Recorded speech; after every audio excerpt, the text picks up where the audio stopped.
Hello, my friends, and welcome to Rick Reads. Today we'll be continuing The Demon with Chapter 18. Dante and Stacy walked arm in arm through the moonlit streets. For the first few blocks, they remained silent, simply enjoying each other's company. Then, Stacy spoke up. "So, Dante, what brings you to Bethlehem?" "Oh, I'm traveling," he replied. "Occasionally I take a trip around the world. Most of the time, I just do it to see what's changed or to see what's out there." "Well, that sounds like quite the adventure," Stacy said. "How many times have you been around the world?" Dante paused before he answered, first to add it up, then because he didn't think she would believe him. 6 times." "What?" she balked. "How old are you?" she laughed. Dante smiled at her before he said, 132-ish. So he was right, Stacy whispered to herself. Who was right? Dante asked, curious. "Oh, a friend of mine. He's very... Well, he believes in the existence of mythical beings like vampires and werewolves." "And demons?" Dante added. Stacy's face turned red in embarrassment and she nodded. "I take it you know what I am then," he surmised. Again, she nodded, confidence in her green eyes. "And you're not afraid." "Should I be?" Again, a flash of Stacy's corpse in the past entered Dante's mind. "I won't hurt you," he replied. "I believe you. I'm not exactly sure why I do, seeing as we only just met, but I do." Dante smiled and continued walking. The night air was beginning to cool off from the day's mild heat. He felt Stacy shiver, though she tried to stifle it. Without a word, Dante slipped his coat off and wrapped it around her shoulders. "Oh, and they say chivalry's dead," she teased. Dante replied with a playful smile. "So, what do demons eat?" she asked at length. "Oh, babies mostly," Dante replied flatly, "though unborn fetuses are particularly delicious."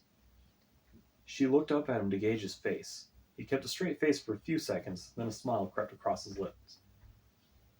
"I eat what humans eat," he stated. "I like my meat a little more raw than some, but I still want it cooked. Otherwise, I grew up on a diet of normal food." "Well, that's relieving to hear," Stacy sighed. "But from what I read in my history books, demons are ferocious and cunning beasts who dine on the flesh of mortals." "Yeah, history's written by the winners, though.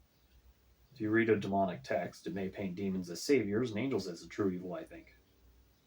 "You think?" Dante shrugged. "I've never been to hell, so I don't know. I was raised by my parents until they died in the war. Then I was raised by my instructor in his orphanage.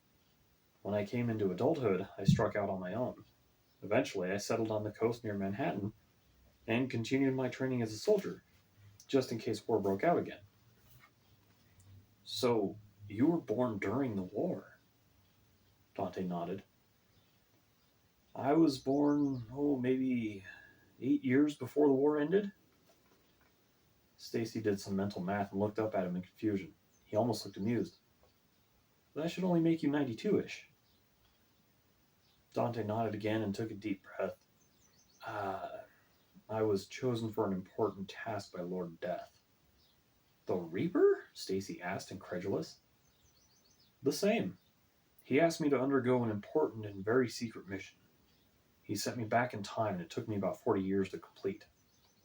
Stacy shook her head in amazement. She almost could not wrap her head around what he was saying. "Don't believe me, do you?" Dante teased. Stacy opened her mouth to say something, but closed it. "I just got proof that demons actually exist this morning, so I'm trying to keep an open mind.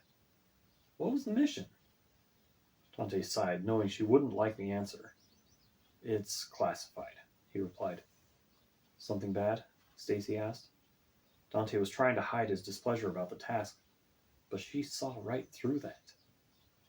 "You've done things you're not proud of." Dante nodded, looking deep into her eyes for comfort. It worked. He knew that looking into her eyes would calm whatever storm raged in his heart. Without a thought, his hand came up and cupped her cheek, gently tilting her head toward him. He leaned in, eyes slowly closing, as his lips softly brushed hers. As they made contact, time stopped. Her soft lips against his own was all he could feel. His heart pounded, his pulse raced. Adrenaline pumped through his body, and he lost himself in the moment. Nothing else mattered.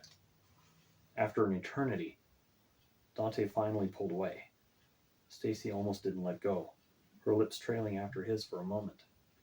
Her eyes fluttered open and looked at Dante, seemingly disappointed.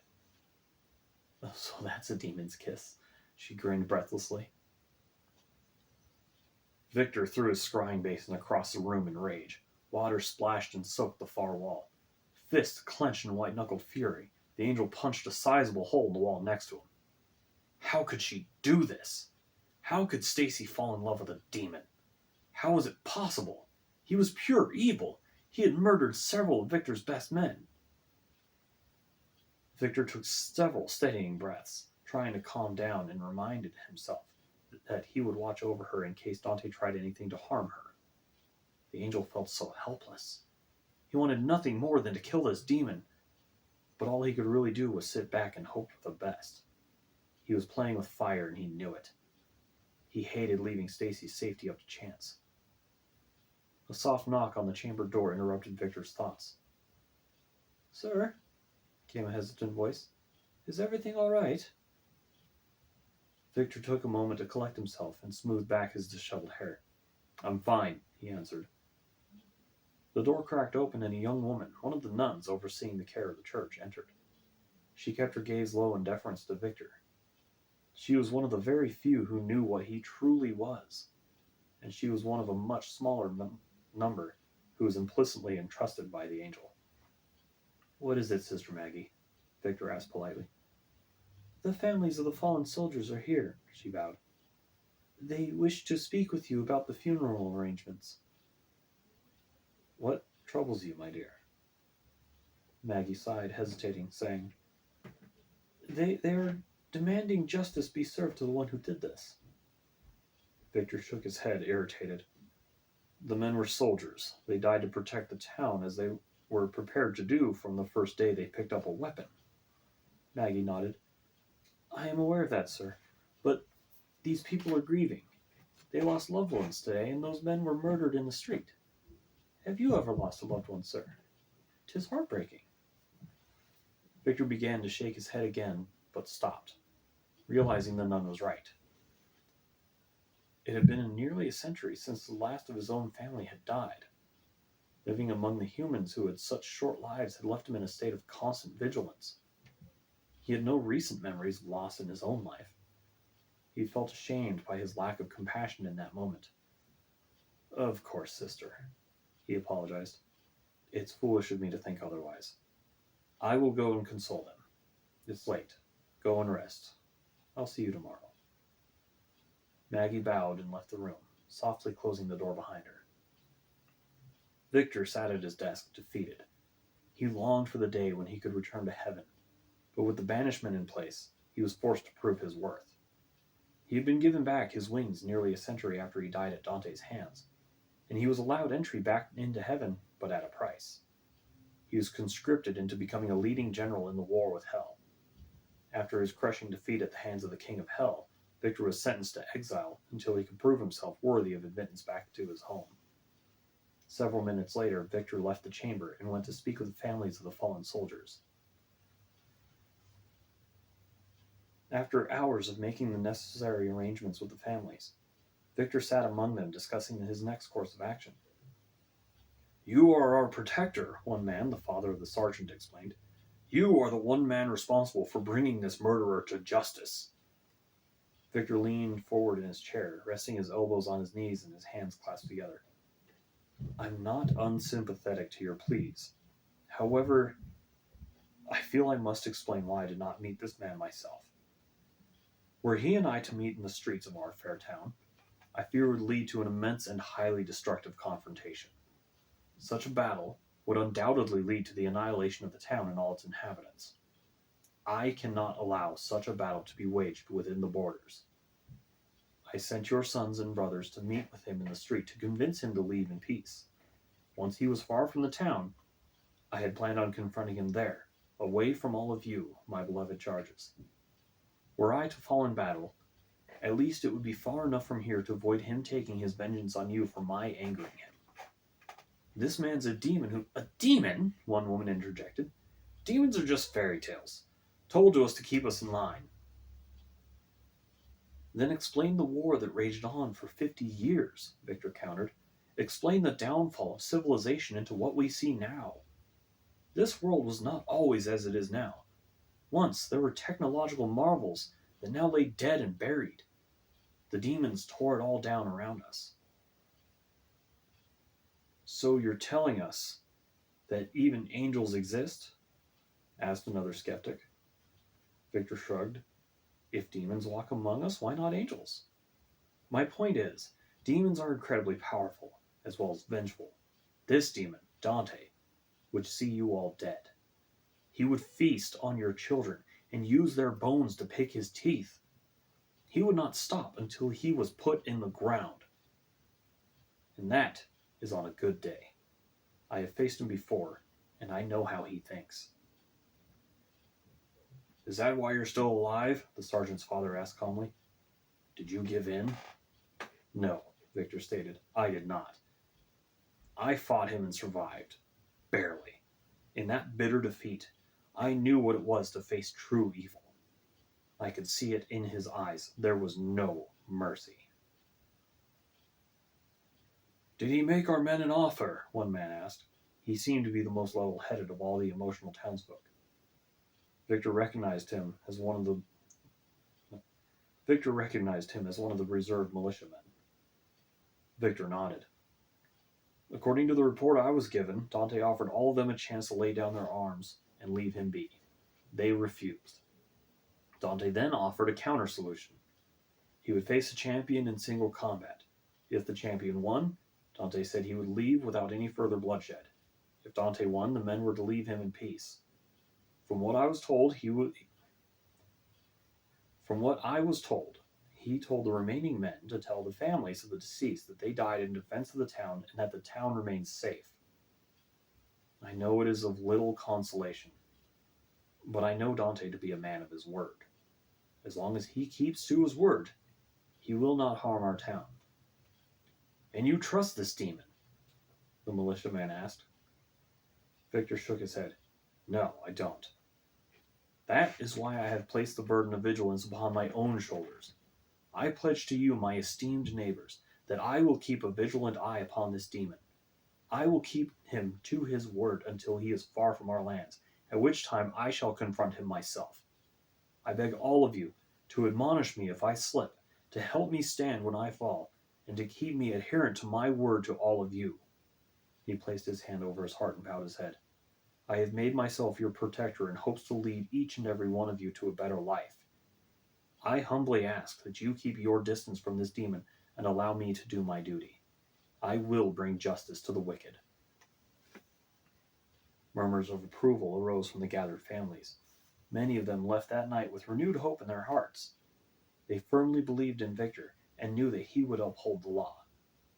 One man, the father of the sergeant, remained in the room with Victor. He rose to approach the protector of the town and placed a hand on his shoulder. You will do us all proud, Victor, the man said. Thank you, Mayor Flaherty. Victor smiled. The mayor nodded and said, I knew I could trust you when I made you Bethlehem's knight. Do us all proud and avenge our fallen heroes. Victor nodded and rose from his chair, leaving the room to continue watching the demon. After walking Stacy home, Dante returned to the inn, where Erin sat waiting. Her travel bag was packed and slung over her shoulder. I don't plan on leaving yet, Dante said. Well, I do, Erin replied sharply. You seem so keen on staying here in this tiny town. Why? Dante shrugged. Because I found something here that I didn't know I would find. Was it love? Erin asked sarcastically. Dante thought for a moment and smiled at her. Actually, yes. As odd as it is to say after such a very short time, yes, I do believe I found love here. Believe me, I'm as shocked as you are. Erin's eyes narrowed and she clenched her fists in anger. Before you spout off into a tirade, Dante scolded, Let me just tell you that you were the one who wanted to come with me. I warned you that there was no exact schedule. You didn't tell me we'd spend nearly a week in a place I could have come to all on my own, though. Dante nodded, accepting her argument as valid. Yes, however, I didn't plan on being here this long in the first place. Well, the whole thing with Stacy and then the stupidity in the street. But if you want to leave, that is entirely your right. I never said you had to stay with me at all times. Erin rolled her eyes and walked out of the inn, bringing a definitive end to the discussion. Petulant child, Dante muttered before heading into his room to sleep away the few remaining hours of the night. In the morning, Dante wandered through town, enjoying the small market and the fresh air. Stacy was at the school teaching her students, so Dante had until about mid-afternoon to himself. He occasionally felt as if he was being watched, and even the townsfolk he passed on the street seemed to keep their distance as they scurried about their respective routines. Dante shrugged it off, knowing the story of how he had killed the soldiers must have spread. Even the town guards kept their distance. They were smart to do so. Dante would have had no problem spilling their blood if they initiated a fight. However, he held no notion to provoke anyone.